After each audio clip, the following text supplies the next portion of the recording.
Rupanya kalau di pajak, di keuangan atau di pegawai negeri kita nggak boleh mencat, nggak bisa mencat pegawai. Merumahkan juga nggak bisa ya Pak Ketua ya. Saya tanya mau, saya rumahin aja, nggak bisa rupanya. Nanti dituntut di petun kalah lo katanya. Ya udah nggak jadi. Jadi kita pindahkan ke tempat-tempat yang lebih sepi. Nah, kita juga lihat mungkin hari ini ada yang di OTT oleh di Banjarmasin dan di sini juga ada masuk ya? Hah? Di Lampung yang disergap oleh KPK ya. Nah, ini mungkin juga bukan shock terapi bagi pegawai kami. Begini, saya akan mendampingi mereka terus secara hukum, tapi tidak akan intervensi hukum dalam pengertian saya misalnya datang ke Presiden, minta KPK untuk menghentikan kasus atau kejaksaan untuk menghentikan kasus seperti di masa lalu. Ini semakin lama semakin luas pertanyaannya Pak. Jadi saya kelihatannya seperti Menko Perekonomian nih. Agak bingung juga. Menaik. Oke. Kalau kita lihat dari concern bapak-bapak ibu-ibu, saya pikir sama dengan concern saya juga. Gimana memperbaiki semuanya.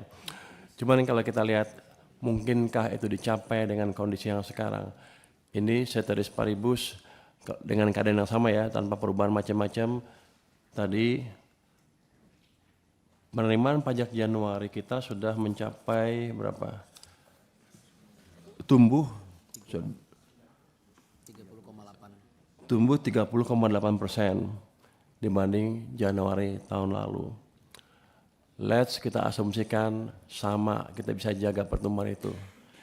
Itu akhir tahun kita bisa dapat pajak dari pajak sekitar income lah 2.492 triliun.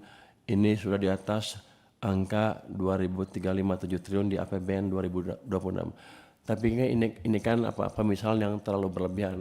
Tapi paling enggak kita udah kelihatan lah seperti itu, ada kemungkinannya karena tahun lalu negatif tumbuhnya. Beberapa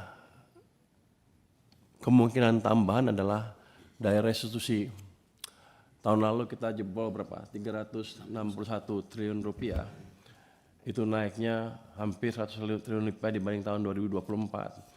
Itu karena restitusi 2023 dan 2024 2 tahun berturut-turut yang ada dipindahkan ke tahun 2025. Dengan perhitungan yang sama, kalau nggak ada angka itu, saya pikir dengan growth rate yang sama mungkin tahun ini mungkin restitusi kita paling 270-an. Itu akan memberikan tambahan mengurangi pengurang dari net pendapatan pajak kita. Jadi ceteris paribus dengan itu dan dengan ini udah lumayan kita ada harapan. Dan selain itu kita sedang memperbaiki cara kita mengumpulkan pajak. Tahun lalu kan Cortex berantakan.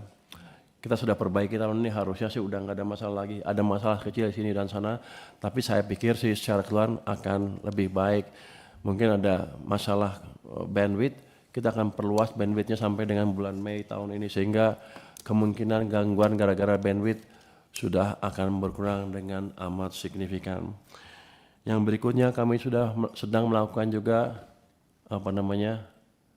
reformasi di pajak dan bea cukai.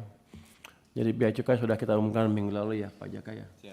Kita ganti hampir berapa? 34 orang pejabat-pejabat Pak Bea Cukai di tempat-tempat sentral yang dianggap ramai, yang selama ini saya anggap kalau diberi perintah orang-orangnya tidak memfollow up dengan baik.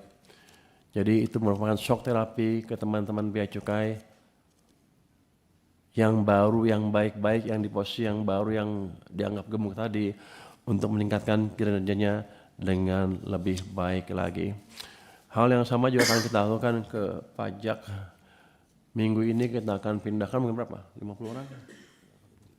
45 orang lebih dari tempat-tempat yang dianggap gemuk dan kita anggap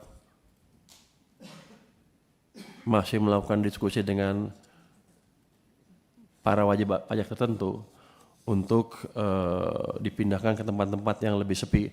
Rupanya kalau di pajak, di keuangan ada di pegawai negeri kita nggak boleh mencat, nggak bisa mencat pegawai. Merumahkan juga nggak bisa ya Pak Ketua ya. Saya tanya mau, saya rumahin aja, nggak bisa rupanya. Nanti dituntut di petun kalah lo katanya. Ya udah nggak jadi. Jadi kita pindahkan ke tempat-tempat yang lebih sepi. Dan yang bagus-bagus kita tempatkan tempat yang lebih baik supaya mereka atau ada perbaikan di tempat kita. Ini shock terapi kita pindahkan sebanyak ini belum pernah selama ini ya. Paling biasanya 1, 2, 3.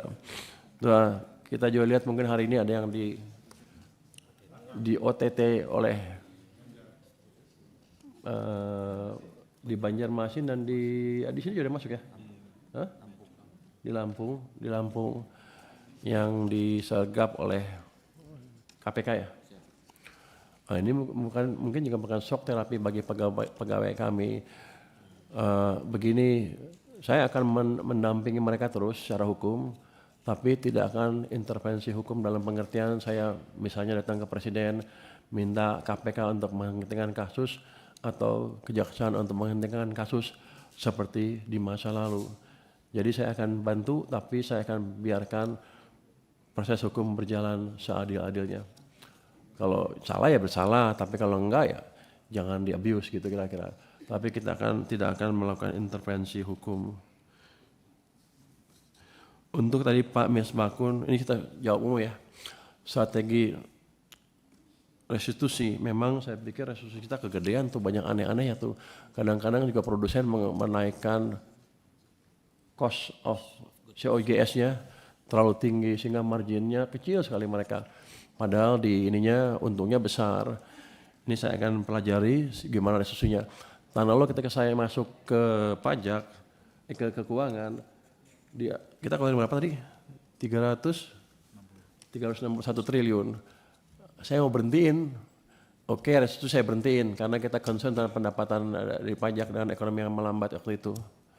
Hampir semua sudah keluar, tinggal 6 triliun, 7 triliun yang belum dieksekusi. Jadi saya nggak bisa menyelamatkan terlalu banyak tahun lalu dari proses restitusi. Cuman saya agak heran kenapa sekian bulan cepet-cepet banget kayaknya ngabisinnya. Jadi ada yang aneh pasti di situ. Nanti saya akan investigasi. Seiring dengan tadi masukan dari Pak Misbakun, kita akan lihat strategi restitusi yang baik seperti apa. Selama ini katanya seperti otomatis, nggak ada kontrol dari pajak untuk mengecek atau saya pikir terlalu mudah. Nanti kan saya cek